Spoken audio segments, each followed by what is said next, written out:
If you're still watching television on a small screen set, you're missing a lot. Here, for example, is a close-up on a 10-inch set. See how much smaller it is than my head? Now I'd like to show you the same close-up on a 21-inch set. There. Just look at the difference. She's as big as I am now. You can have big screen close-ups just like that. Close-ups as large as life with RCA Victor's great new 21-inch model, the Master 21, at the lowest 21-inch price in RCA Victor history, as little as $199.95. Visit your RCA Victor dealer soon. See television's greatest value, the Master 21, big screen 21-inch quality TV for $199.95. And remember, every year, more people buy RCA Victor than any other television.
You can play most all the video games you'd ever want to play.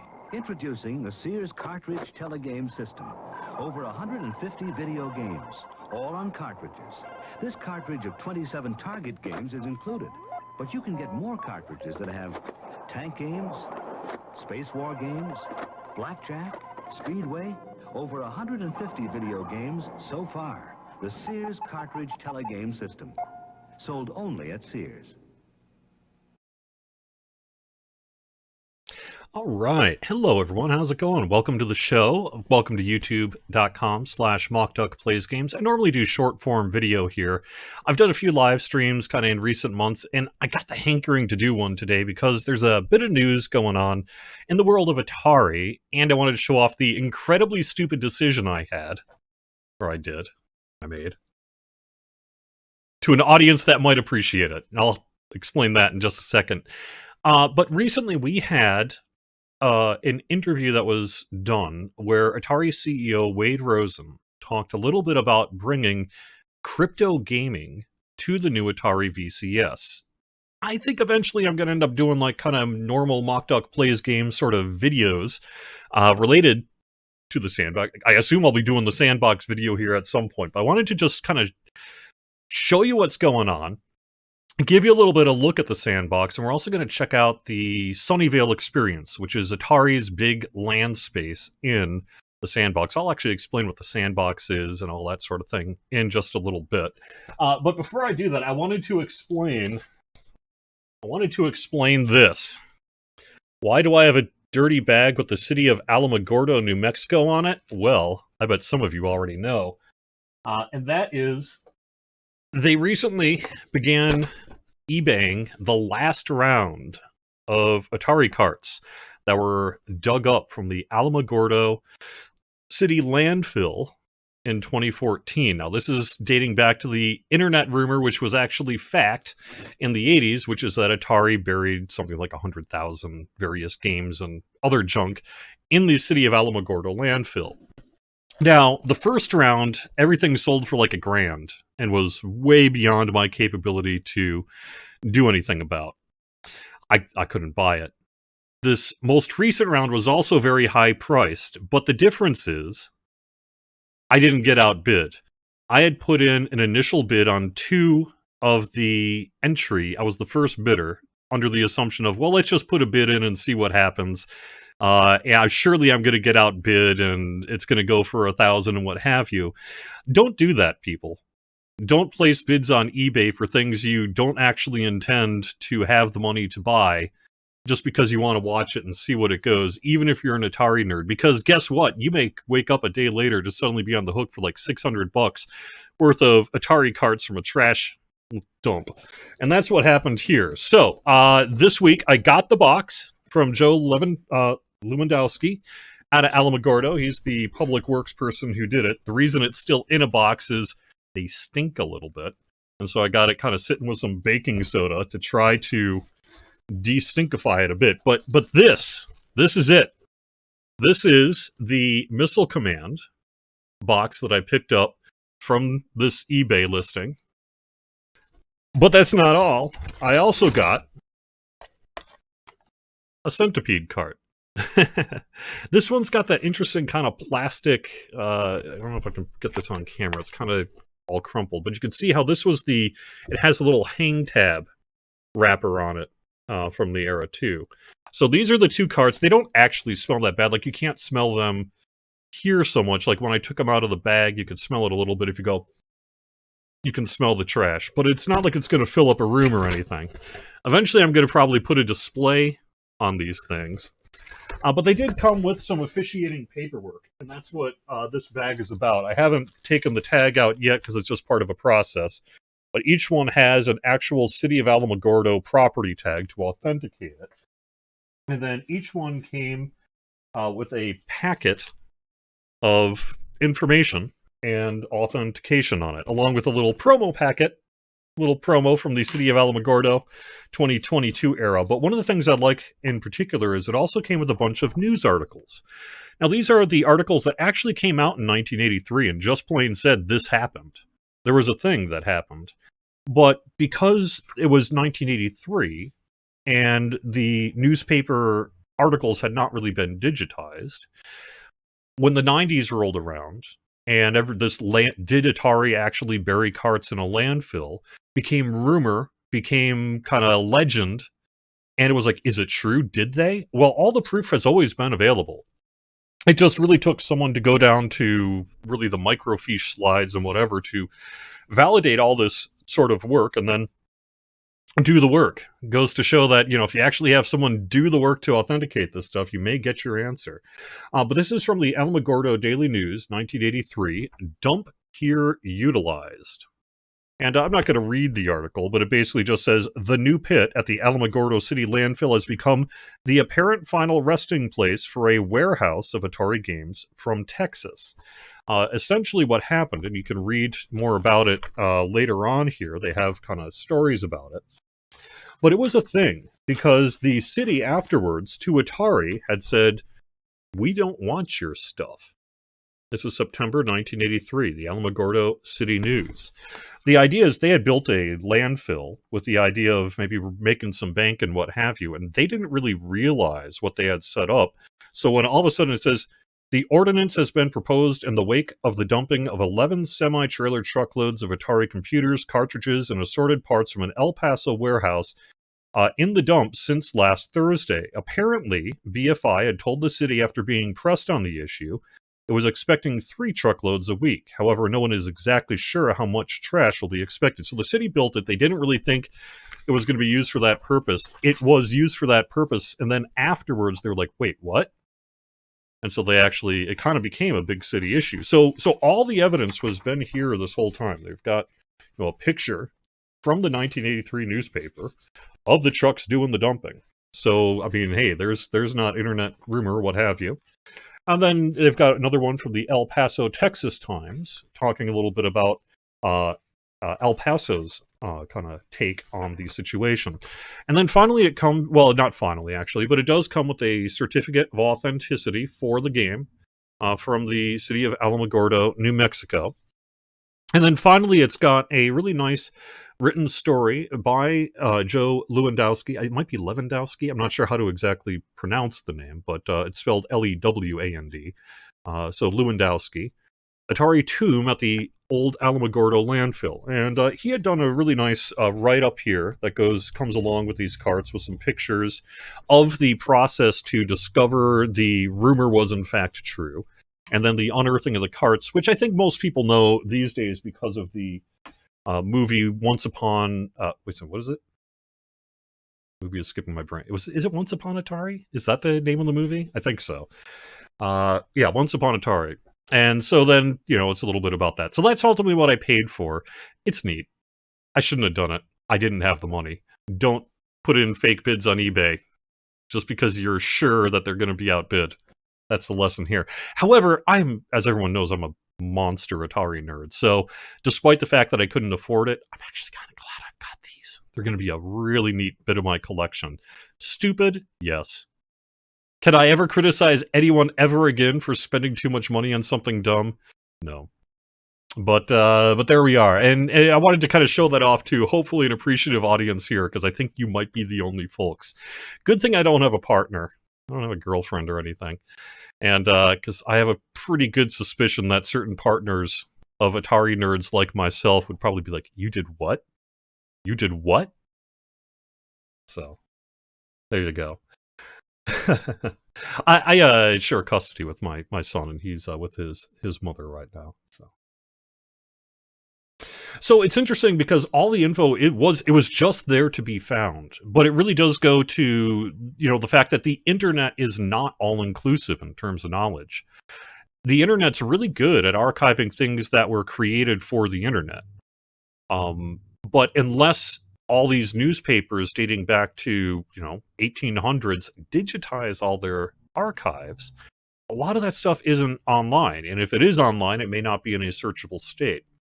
And in this case, the Alamogordo Daily News did not upload all of its 1983 content to the internet. Certainly not in the 90s when this whole thing was taking off, but even afterwards, you still, I don't think, can go back to 1983 records.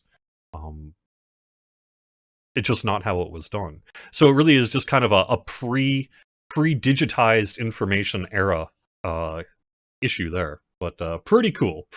So I wanted to show that off. But there we go. I have never forgot how to use microfiche. There we go. Yeah, blister pack. There you go. All right.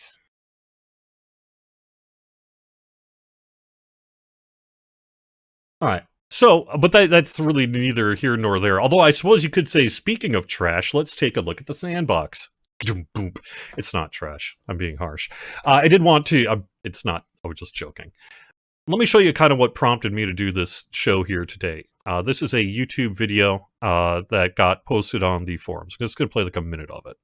CEO and COO wanted to see if there was a viability for a new age Atari console. And Atari pioneered gaming console and game console design, development, what can be done from third-party developers as opposed to all in-house.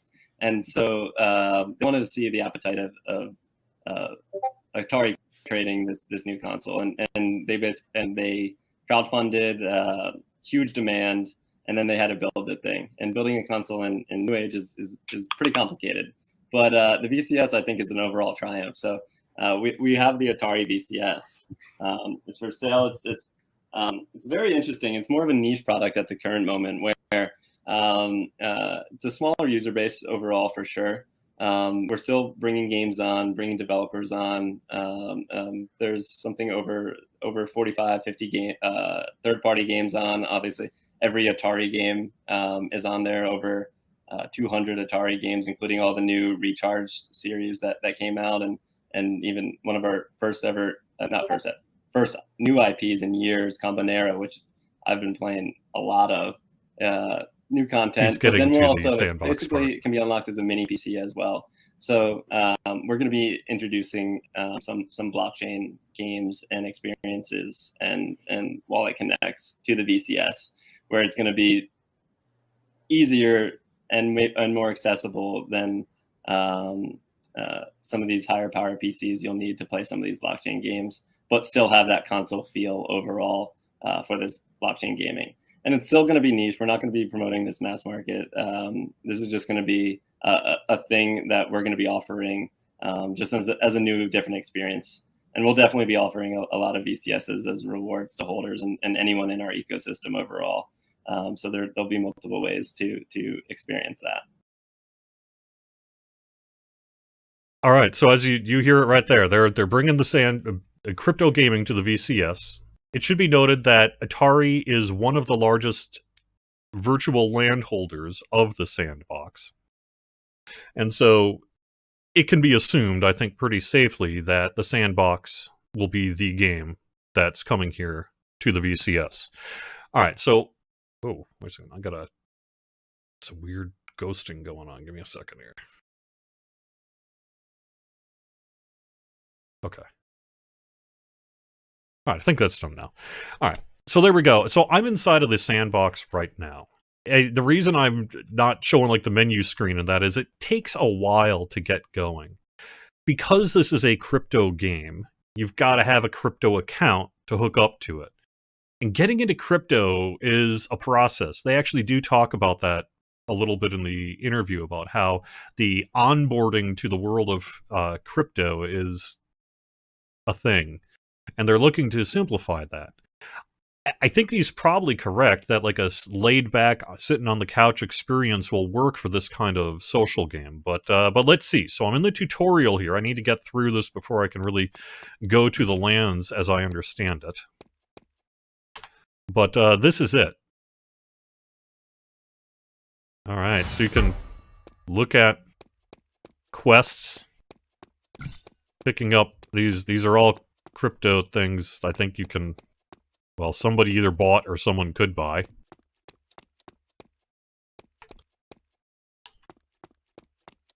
I don't know what these question marks are about. Here we go. You can, okay, it's things to buy. Things to buy. But this is really just kind of the intro section, and I'm going to get to the Sunnyvale experience here in just a little bit, but I thought I would just kind of talk a little bit about the Sandbox. So I got all my stuff in here, and you'll see that it's really a hangout space. There are games, and you know, I'll show you a little bit about that, and there's lots of opportunity to spend virtual crypto money.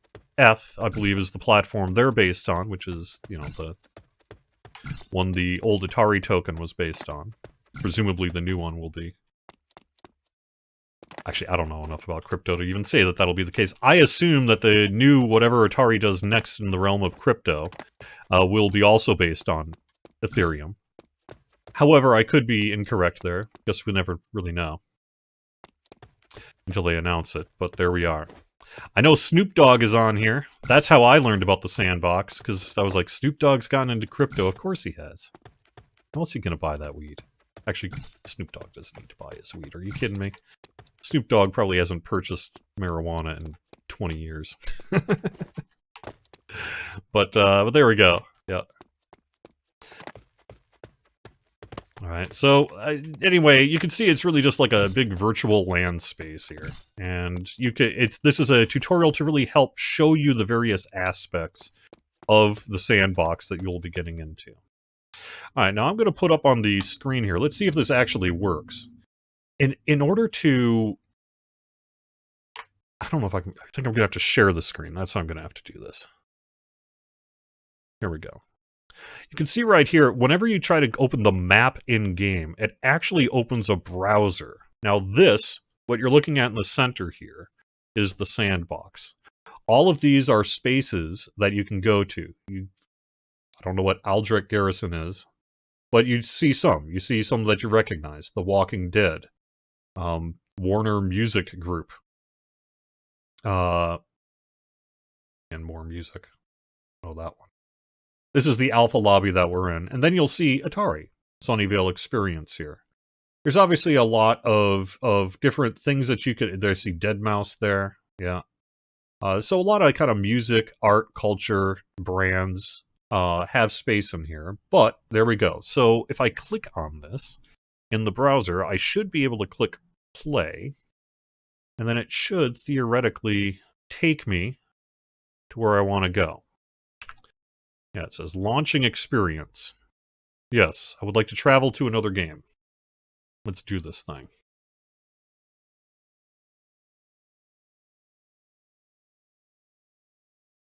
Yeah, there is a lot of music industry involvement in the Sandbox. I think it's really because of Snoop Dogg was one of the earlier kind of people to say, go in on this thing. He recognized there's money to be made and would very much like some of that money. So there you go.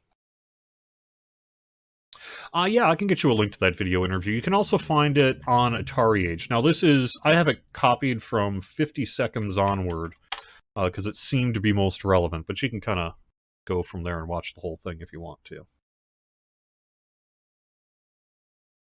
It's taken a while. It's taken a while to load this Atari Sunnyvale experience. Here we go. Collect voxelite. One thing it's weird is escape doesn't do anything. It's all O for options and then S for settings. I turned the music down because I didn't want it playing in the background. But let's turn that music.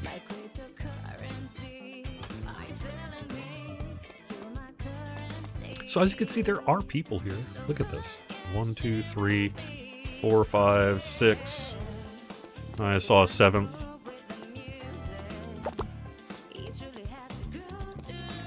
And people are popping in all the time here. Is crypto gaming big? I don't know. You know, I do myself work in the games industry, and I've tried to do some research, but I have not personally been able to locate any kind of solid information as to numbers of players playing crypto games. I don't actually know. Are we looking at 1 million? What do we think the concurrence? Is it 1 million? 10 million? 100,000?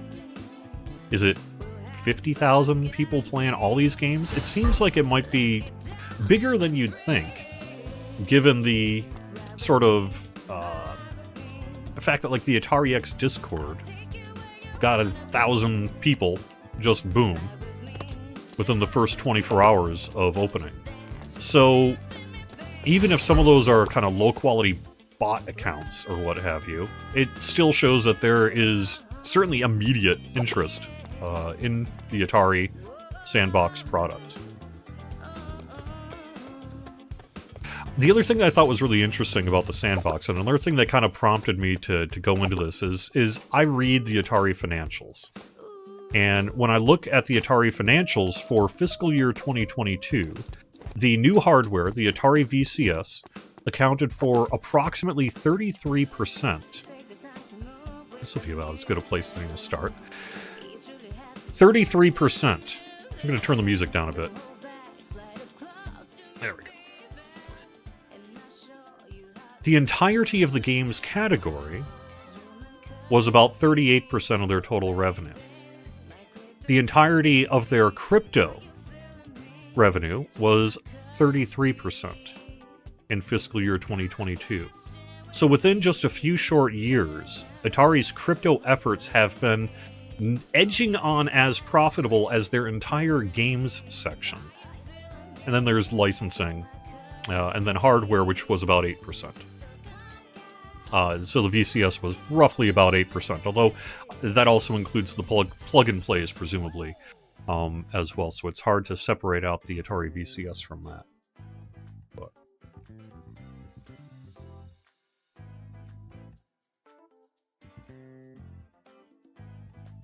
alright, so let's see what Black Widow does. How do I do this? How do I insert a coin? I don't actually know how to insert a coin. What do I need to do here?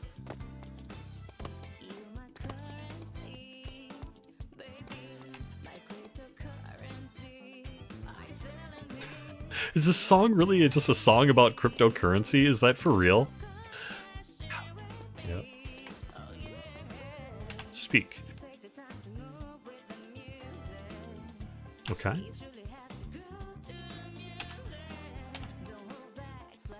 Okay. I would like to.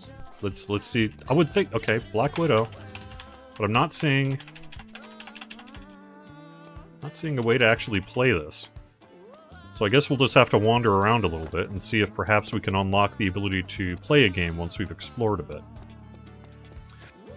This looks to be the Crystal Castles. I see Bentley Bear there. Help me get some gems. I can't. Okay. I still can't.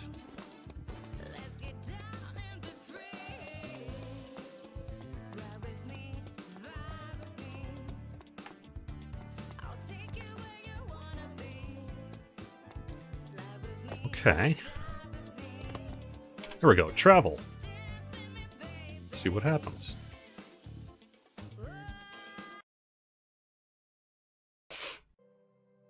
Oh, the t-shirt. The t-shirt just says Massachusetts. Yeah.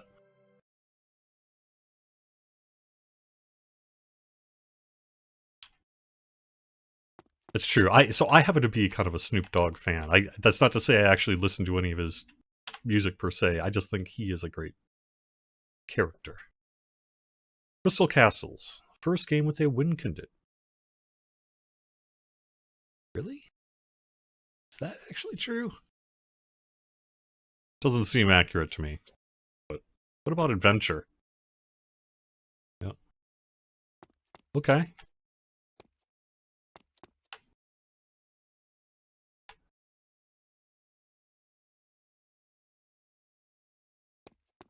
Okay. I need to help Bentley Bear. How do I help Bentley Bear? Let's see.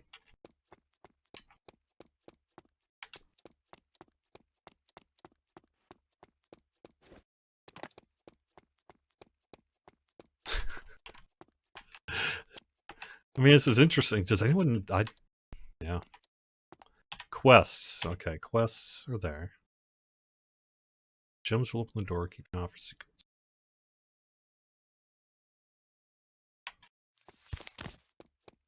I'm not actually sure how I'm supposed to do this. Oh, here we go, but this is it. Okay. Oh, so I'm not like playing the game Crystal Castles, it's just sort of a Crystal Castles-like experience here. Okay, that's cool, I guess. Interestingly, unlike, say, maybe a MMO-style game or something like that, I'm not seeing world chat that I have to pay attention to. There is, you know, the metaverse chat that I can bring up, but I'm not really seeing... Like, it doesn't put it in your face, which is interesting. I wonder how much... Because I would have expected, like, when you first told me about the Sandbox, I'd be like, wow, I bet there's an incredible amount of NFT spam in this thing. But honestly, I haven't actually seen it, right? I guess they figure at this point, if you're in, you're already an NFT person. So maybe, you know, you're not seeing lots of world chat for buy my NFTs. Okay. So, I cannot claim to be an expert of NFT gaming. However, I can definitely say that I have watched plenty of videos on NFT games to kind of get a sense of what they are. And a lot of what I see in the NFT space for crypto gaming are these sort of open land acquisition sort of experiments. They're really social hubs as much as they are games. Not entirely dissimilar to something like the old PlayStation Home or Roblox is another one, you know. I think Roblox in particular is a blueprint that a lot of these crypto games have followed because Roblox is very financially successful based on making games that lots of people, especially kids in the case of Roblox, will play. And so I think a lot of it was like, well, instead of using Robux or whatever that might be, what if instead we, you know, it was crypto?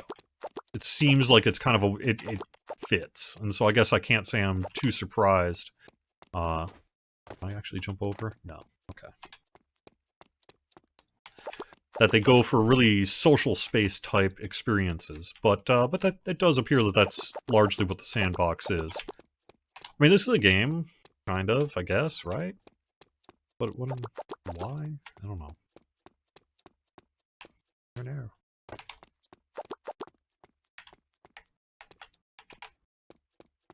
Interesting that I don't seem to be able to control my camera angle. Not quite sure what to make of that. Okay, I wonder if there's a way to... Inventory, okay. Crystal sword. Now, how do I use it? There we go, probably there. Magic hat. Alright, so there we go. I got some equipment.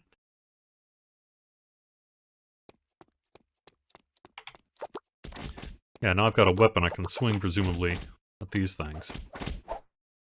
There we go.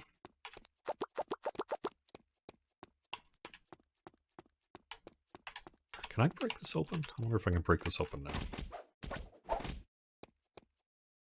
Okay, I see, it's just a health meter.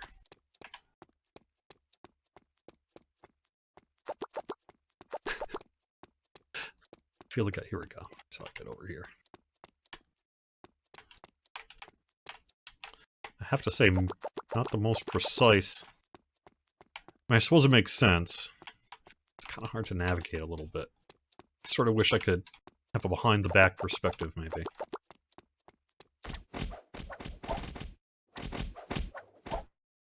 I don't know if you can die in the sandbox. I suppose it might be worth checking that out at some point. Start taking tons of damage. See what happens.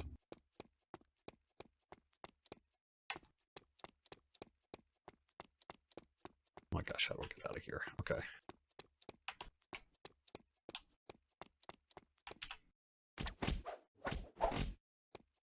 Oh, yeah, hit that guy.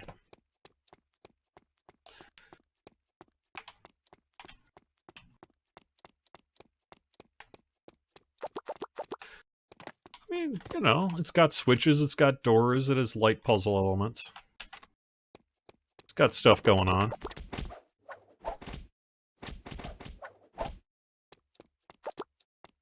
Kill an hour doing this. I haven't paid any money. Yeah, that's a good point. I have not paid any money. I have like $11 in Ethereum. And the reason I've got that money is at one point I wanted to try to buy some of the Atari token, and I happened to choose the day. Was it really the day that the Atari token went bust? I think it was. And I wasn't able to be successful, so I ended up with something like $30 in Ethereum in an account that I just really had nothing to do with. So I'm kind of saving it for this. I figured there's a likelihood that at some point this game's going to ask me for some money, and I thought, well, when I do my video or whatever, I can spend that $10 and pick up some kind of NFT or what have you. So.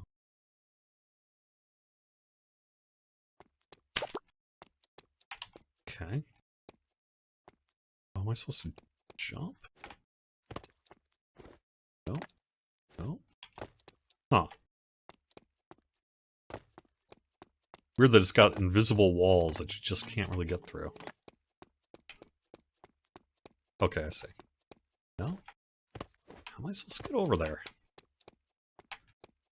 Well, that's ridiculous. Okay, here we go. No? There must be a... Is that the switch? No, purple door switch. I need an orange door switch, I guess. And that... Oh, is that one up there? Yep. Okay. There we are.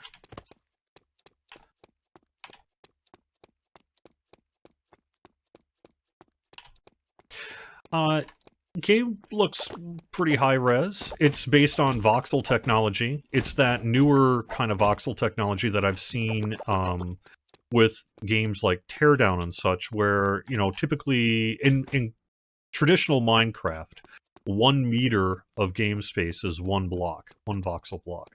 That's sort of the Minecraft secret sauce, as it were, is one voxel is one block. And voxels are essentially a programming system that is extremely efficient. And that's why it was able to create that sort of gigantic worlds back in the day that made Minecraft such a big deal, is because it didn't have to deal with tons of, you know, assets and things like that maybe other traditional video games have been based on. they were able to kind of create that space. So this is the same thing, but instead of 1 meter being... Instead of 1 meter being 1 block, 1 meter is 32 blocks in Teardown and in the Sandbox, and there's a whole bunch of games that are using that kind of slightly higher fidelity voxel tech in recent years. It has something to do with math, you know? 4x4, 16, 32. Well, 4, 8, 16, 32, I suppose, huh? Why did I kill Pac-Man?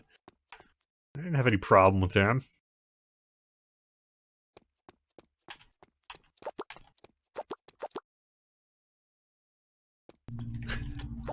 Really? Mace works on bees?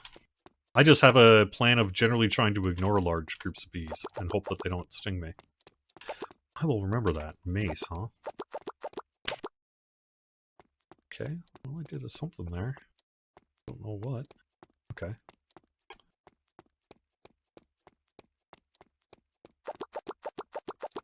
So this is a fairly big experience. Does have little bits of combat here.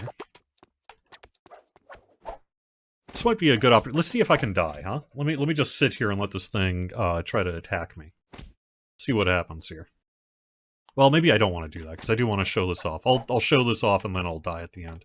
That way I don't have to redo it, in case I have to redo it.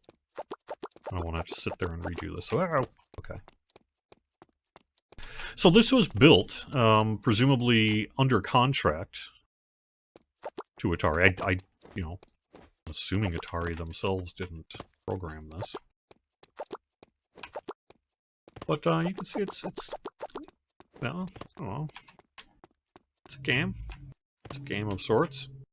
No different than a lot of other kind of social space style games that are in existence, with the exception of the sort of crypto overlay.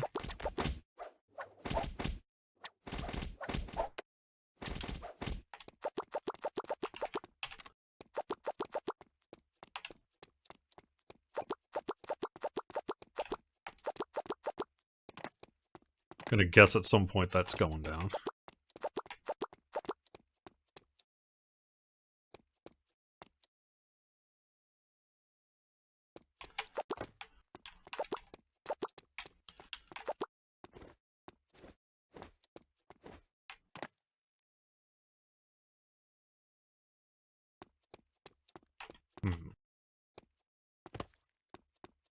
Oh, but there's stuff in here, maybe?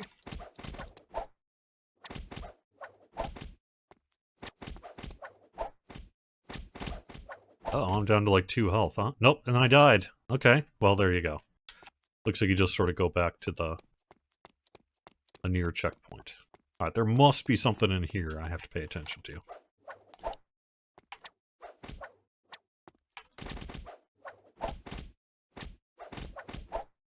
It would be kind of nice to be able to flip the camera around. But...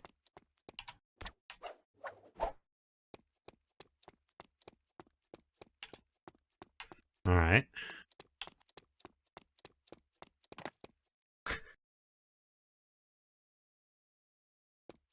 I don't think this has anything to do with BPM Boy. I would say the world that BPM Boy exists in and this world are immensely different. Both in scope, creation, design. I mean, it's okay that there's a wide variety of games out in the world, right? So I tend to not be too negative about this sort of thing, because it's just like, hey, it's fine. I don't have to play it. But that said, an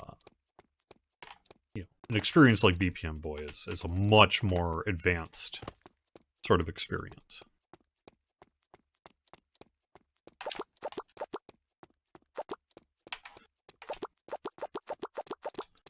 I can see, though, why, like, I could see on the VCS, someone just kind of hanging out in a social space, playing what essentially is a little bit like an MMO. It's funny though that there's so much kind of among enthusiasts extolling the virtues of the metaverse. Oh my gosh, the metaverse, as if it's something different. But in my experience, when I look at the metaverse, I'm like, okay, so it's like a whole bunch of other games, right? So what? It's not actually that different. Virtual spaces have been a thing for a very long time. And I'm not sure that the metaverse aspect of it is really all that different from, say, what MMOs and social hubs have been doing for quite some time. The difference, of course, being that they're heavily monetized, and focus on corporate, giving people money. All right, I am not sure where I need to go from. I assume this, because I have not been here yet.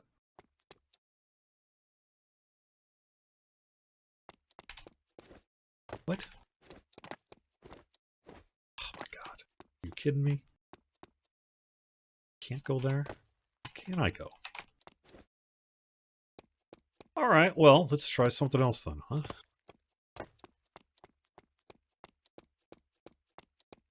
Oh, here we go.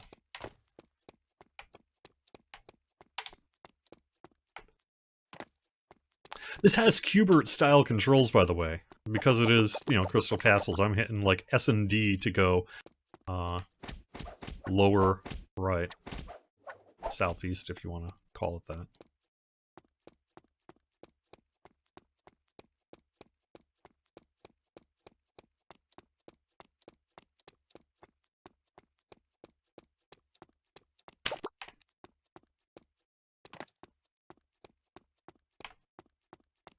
I don't really know what EP is. I believe it's, the free in-game coin that you would use to unlock certain things. I don't think you can actually buy NFTs with that stuff, but I'll find out in just a second. See if my 6 EP can get me anything. Or if EP in general can get things.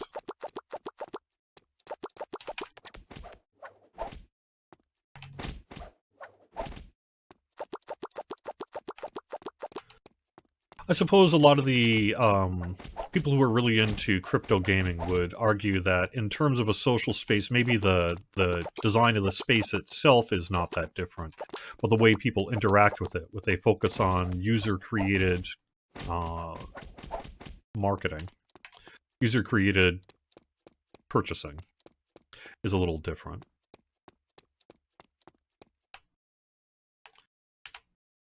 Have I don't know, did I not find anything yet? Alright.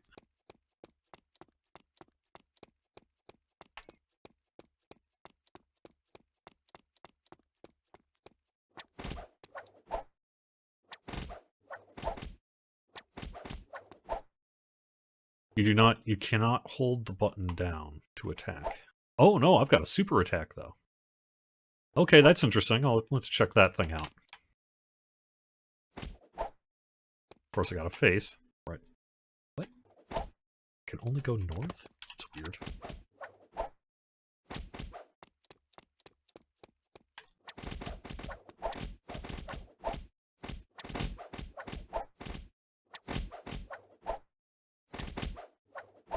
Uh-oh.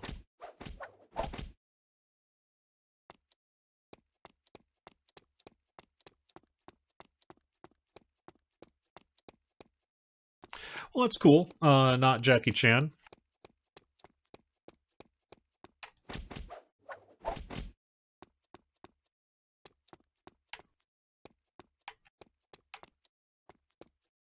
Okay, well, I didn't find the regalia, but it looks like I have generally gone through kind of the initial experience here. So let's head back to Sunnyvale and just kind of wander around a little bit more.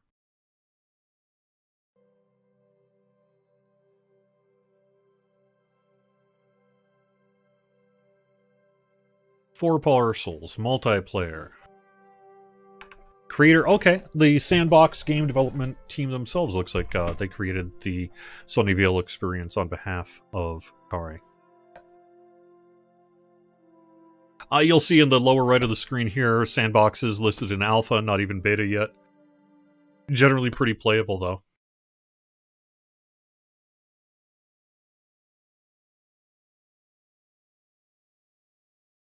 So theoretically, for user-created game content, right, as long as the skill set is there, as long as there are enough people with the skills to make these games, they should really be able to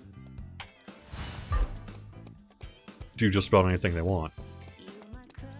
You know, it could. What's the difference between a first-person shooter and a driving game is knowledge of the coding, and so as long as that is able to be done in virtual space, you should be able to see a wide variety of games. What we so far have seen in games like Roblox and elsewhere is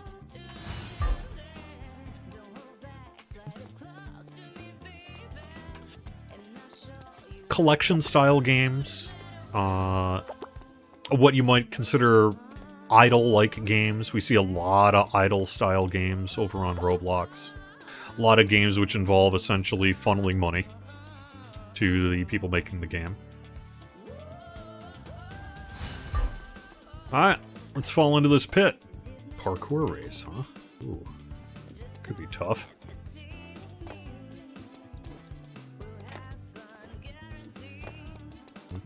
Okay.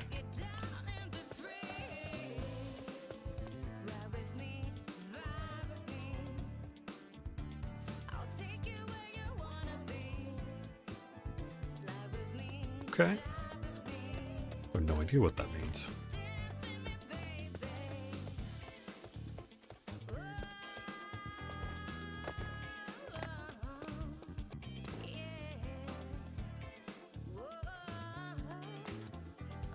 Alright, well, parkour experiencing here. With somewhat difficult camera controls, but, you know. It can work. Oh, Jesus. Not. Let me go back to the hub.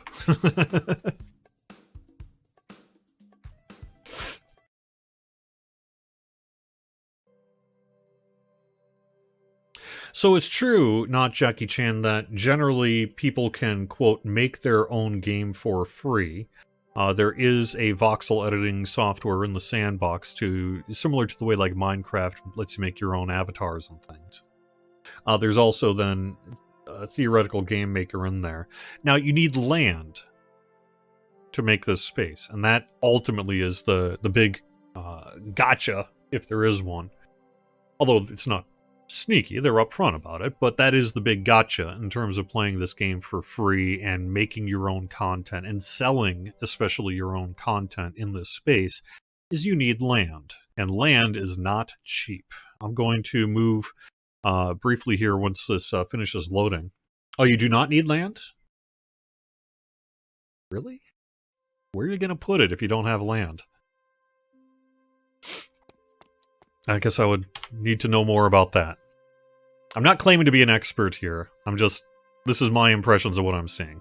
Alright, so let's take a look at something we want. Let's say we want...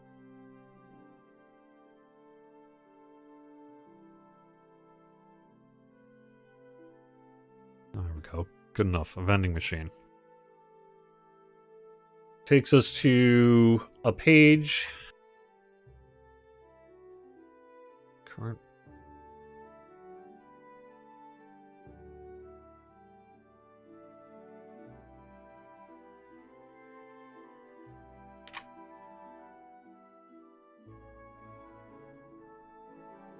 You can see right now, this is the page that opens up. It looks like all the transactions are done through a browser. I don't know why that is, although I could speculate that it has something to do with the security layer of the browser and everything, that they want to keep it all in one place, and that's browser-based. But so the game is a client you need to download, but all the microtransactions and a map seems to be browser-based. So if I want this drink sand vending machine, it is 8.4 sand, which is $7.21. This Witch Tower, $2,701. Really? 3150F. 8 of them have been minted. So if you want to spend $2,700 on this, you can. Let's take a look at the market here as well. I'm not going to look at Snoop Dogg's. That'll be presumably a little more spendy, and that's no big surprise. Let's see if we can click on... It's a little hard to get this browser going in the browser. So maybe I am going to have to... Can I get in? No.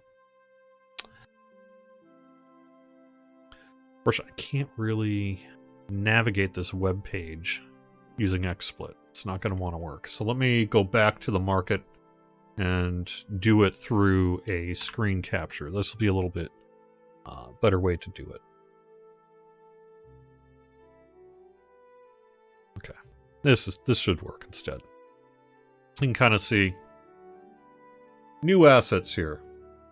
Let's explore all new assets. Now this is new, so you can assume it's going to be a little pricier, but you got a thing. If you want a red eye aura, it's $45. Aura for your sword, $450. Year of the Tiger Pants, $18. Sneakers, $13.50. That's the front page. Let's go to page 5, something a little bit perhaps slightly less new, and see what kind of pricing we get there. If you want this avatar, that's $9. I guess that could be worse. $1.80 for a wooden barrel. Pirate hat. So you see the prices are, you know, sometimes fairly reasonable given the sort of DLC pricing that you might expect for open social spaces like this. Not entirely different from Roblox, although $45 is a lot of money for this crane. It's really, though, when you get into, if you want to see some sticker shock, go into the land here.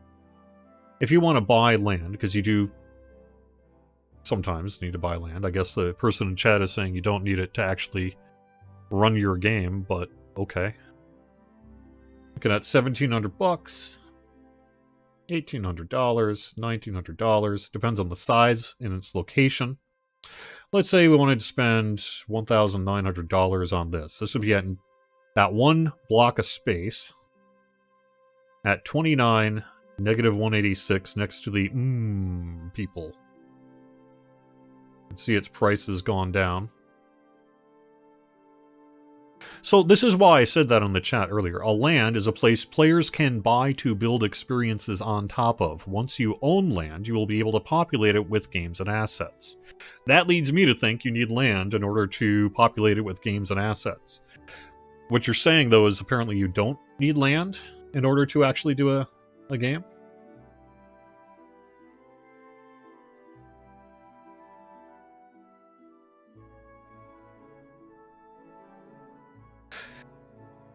Sorry, I've got a bunch of screens on screens because I'm trying to read your chat. It lets you publish to the main map, but anybody can publish to the gallery for free.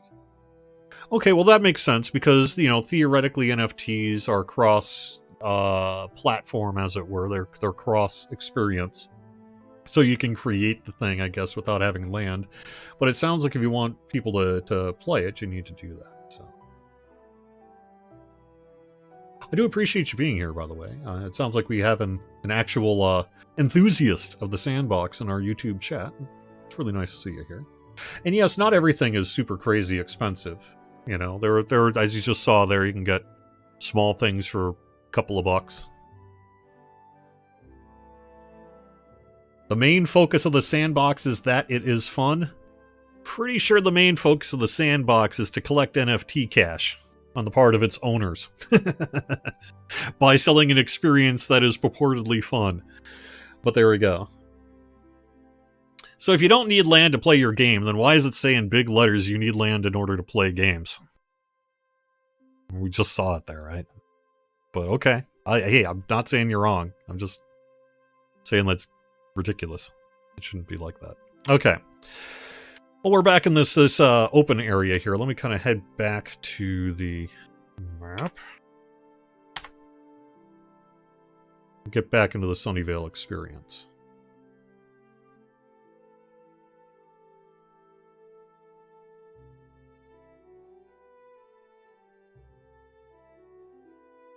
Perhaps it's just a messaging. I guess I would say if they really want to emphasize the fact that you don't actually need to have land in order to build things on them for other users to experience, they should maybe be more clear about that.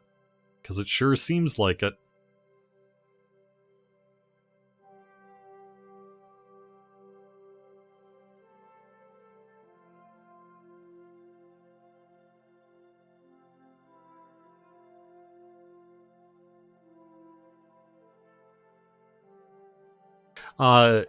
Not Jackie Chan says, you only need land to publish to the main map, because the gallery is a hard place for people to notice your game, that's pretty much it.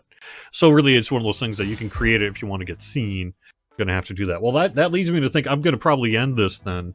Not yet, but when I do end this, I'm going to end this with a look at that gallery. Let's see if we can just download and play some rando game, see what happens there.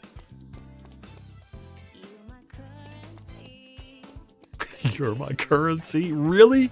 Oh my god, this song is so bad. Wow.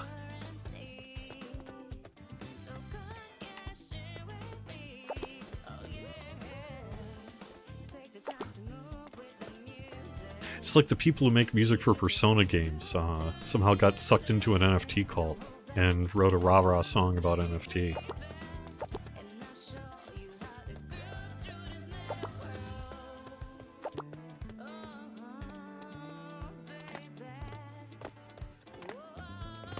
Next time I go into McDonald's, I want it to be playing a song in the stereo saying, "Gotta eat McDonald's, 'cause burgers are great. McDonald's, yeah. McDonald's burgers are great." And just kind of have that play through the whole experience, because that's sort of what we got going on here. Food fight. Well, that's cool. Let's check out food fight. Except I need to insert coin. I don't know how to insert coin.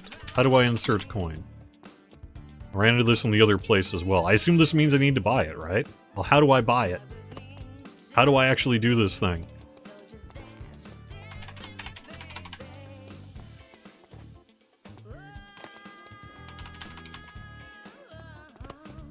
Okay. Does that mean it's not here yet? I genuinely don't know how I'm supposed to actually play this thing. I'm down for playing a food fight thing. I just don't know how.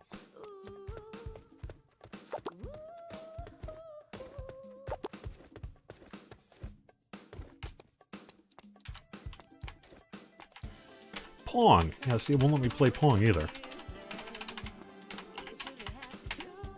It's either not open yet or it's for flavor. Okay.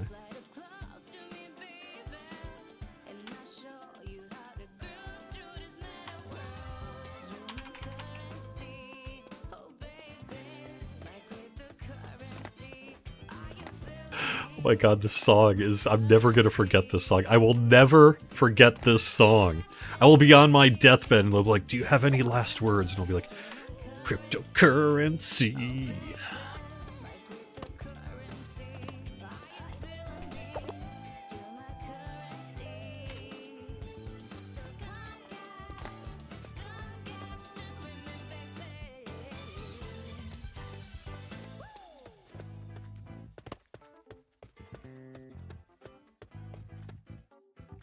So, alright, well, I mean, if these are all coming soon games that I don't seem to be able to actually play, I don't really... I guess I can't play them, huh?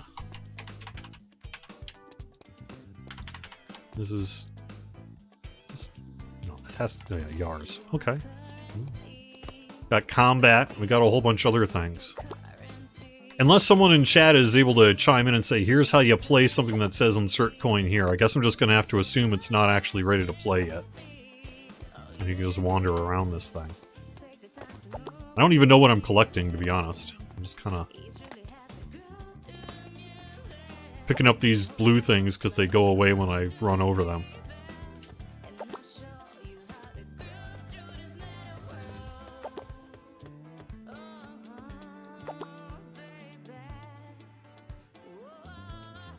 I can look at the Alpha Season 3 map to see all the available levels.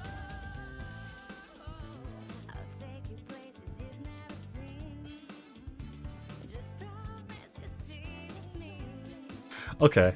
All right. Well, so I'm just gonna have to assume this is it. Like I say, I'm not an expert in the Sandbox. This is my first time playing it outside of a little acclimation last night. So, maybe are ways to play these games that I'm just not really aware of.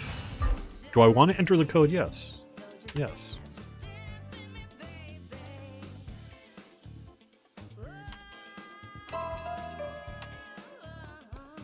Okay.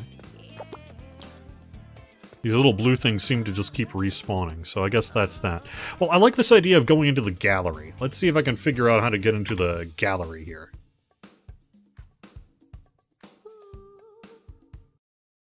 Maybe behind the scenes I may have to Google how to access the gallery in the Sandbox.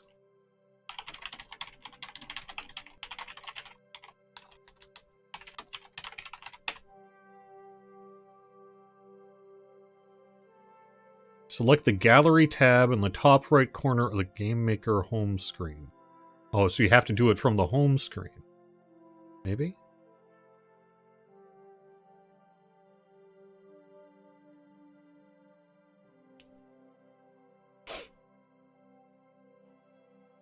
Yeah, I'm sure that there's a puzzle in terms of it'll give you the number somehow. So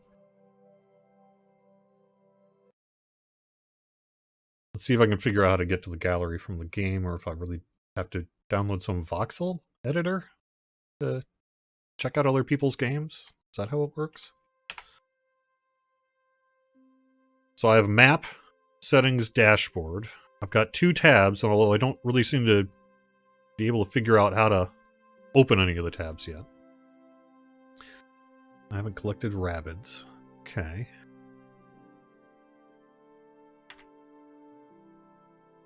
Let's see if from the web browser, if my map... cursor.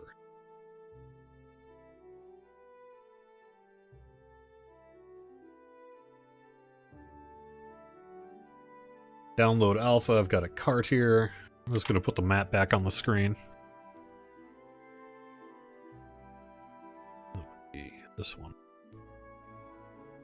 So this is what I'm presented with when I actually go into the map. I see home, market, create. Well, maybe it's create tab, huh? So let's go click on that create tab and see what happens. Alright, you need to download a game maker. That's fine. Anyone could build 3D games for free. No coding required, huh? It's a deep understanding of logic and programming, I guess, huh? Using thousands of voxel models, NFTs, made by the community with VoxEdit. If you happen to be around, Jackie, do you know, is there a preponderance of free voxel assets out there? Like, if someone wants to make a game without having to give a whole bunch of people money, and not creating all their own assets, is there like a dump of all sorts of free assets out there, or is it pretty much have to pay for everything? Play to earn. That's the big phrase that you see a lot among crypto adherents. Monetize the game. Monetize fun. Isn't monetization fun? Monetization is so much fun. God, I love monetization.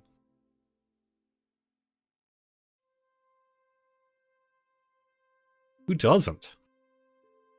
Who doesn't want to take any creative experience and turn it into a financial transaction?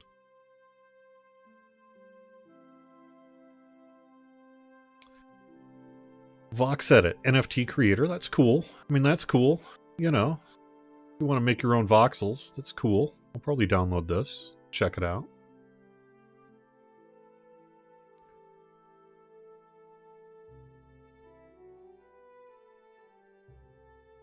Alright, so yeah, I appreciate what you're saying there, Jackie in chat, but if there's a way to just play everyone's games for free in the Sandbox without having to spend any money or buy land, I'm not seeing how to do it.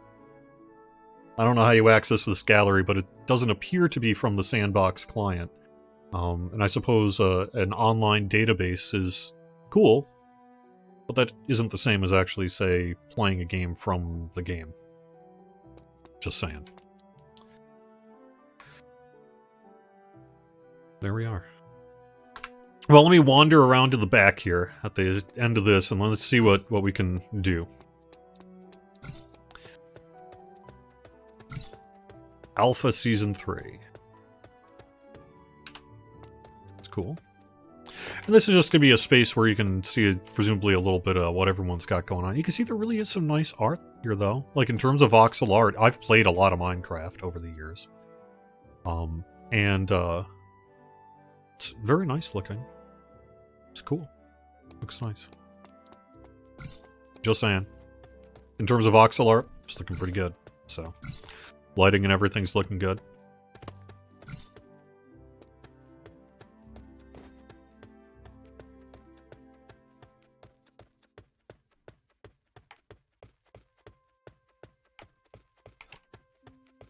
Can't miss... Wait a second. Didn't I just see a plunger? So I could actually see myself spending a rainy afternoon like today in Massachusetts, just kind of wandering around, picking up coins, enjoying the art, standing on a pizza in a pool. I think that's going to have to be my... Can you drown?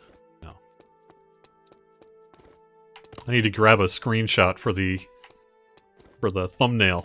I think standing on a pizza in a pool sounds pretty good. I guess I'm going to have to get to it from this side. Ah, okay, there we go.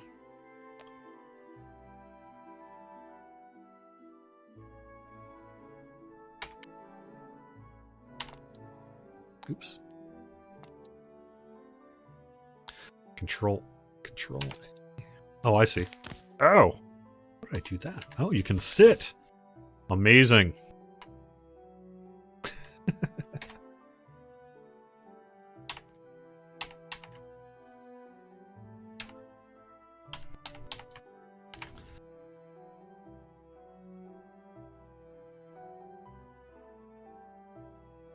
It's cool. And there we are. Well, I guess that's the Sandbox. In terms of what might be coming here. Well, what is coming here in the future to the Atari VCS. I had read in the Atari VCS Discord this week from Bovide, who formerly worked until recently for Atari, who had mentioned that at the time of his departure, there was an intention to perhaps silo off the crypto gaming on the VCS from the not crypto gaming. Presumably that would be due to sensitivities over the nature of crypto gaming itself and sort of the general public's sentiment about NFTs and crypto gaming if they are not a member of the crypto community, as it were. I have to say, I kind of would think if the Sandbox is coming to the VCS, it should just be in the store. Just treat it like a regular game. It may be, perhaps, having a lot of baggage. I'm trying to not use the SCAM word. It has a lot of NFTs, crypto gaming are full of controversies and difficulties and ethical considerations and what have you. But honestly, is it really that much different than getting to Roblox or going to the Minecraft marketplace and downloading user creations? I mean, you're paying a lot more for them, and you have to use some kind of fake money for it, fake real money. That takes quite a bit of effort to set up and get running. But once you've got your Ethereum or similar crypto, you can just play this. I haven't paid a dime for this. Got a good hour out of it. I have a feeling I could... And this is just that one little parcel, right? So I have a feeling if you really want to just sort of explore, have a real light, casual, social... or not social gaming experience, you know, the kind of thing you could be eating a pizza and watching movies while you're just sort of futzing around. Hey, this is actually not bad, and the graphics are good. It's introduced me to probably the worst song I've ever heard in my entire life. I think I might actually have to go back into Sunnyvale, call up one of my audio recorders, and just grab the track of that cryptocurrency song, because that is something that I never want to lose. I need to have that for evidence for the future. When my son is 40 and he's like, Dad, what is crypto? Why did people care? I could be like, yes, this song will explain it to you, and then play it for him. But, you know, it was a fun little time here. So thank you so much for joining me here today on Mock Duck Plays Games. I don't do a lot of live streaming on this channel, but I do enjoy it sometimes. And this in particular seemed more suitable to a live stream type presentation rather than, say, a 5-6 minute video. Although I imagine I'll be doing something like that when it does eventually hit the VCS. But thank you so much for joining me here today on Mock Duck Plays Games. I did just do a video on Yar's Return. Up next is going to be Space Grunts. I pretty much am caught up with two big exceptions, that being there's 2 MS-DOS games that I just have not had time to get to. Because of my work and life schedule, I tend to do about 1 video a week, and it takes me 2 to 3 nights of an hour or so, 2 hours each, maybe, to make each video. And so I've kind of been forcing myself to prevent burnout and such, do about 1 game a week. Sometimes it's longer if life is in the way. And so I haven't quite been able to get ahead of the VCS release schedule. This spring I did. Like, at one point this spring, I was caught up. I had a video for every single game on the VCS, and now I'm back to trailing a little bit behind, because I've got at least 3 games. And then real soon here, we've got Atari Mania, and then real soon after that, we have Atari 50th. So all that's going to be there, and I think we have some other games that are probably going to be hitting too in the coming weeks. So I'm not fully caught up, and those MS-DOS games are a little bit of an albatross over my head. One in part because I don't really want those kind of games. Those specific early 90s PC real-time strategy war games are tough for me to get into. I don't really know how to play them. I'm not very good at them. I never really liked them. But if you ever watched the video I did for The Ancient Art of War in the Skies, I talk a little bit about how the process of making the video educates me far better about these games than I ever had going into them. And I expect the same will happen with the other 2 I've yet to do as well. But when I actually think about playing them, I'm like, oh god, I don't want to play those games. We'll see if my opinion changes, huh? Alright, well, thanks everyone for being here. Thank you so much if you're a regular on the channel, and if you're watching this afterwards, check out the videos. And if you like the live streams, let me know. Maybe I'll do a few more of these in the near future. Have fun, everyone. I'll talk to you again soon.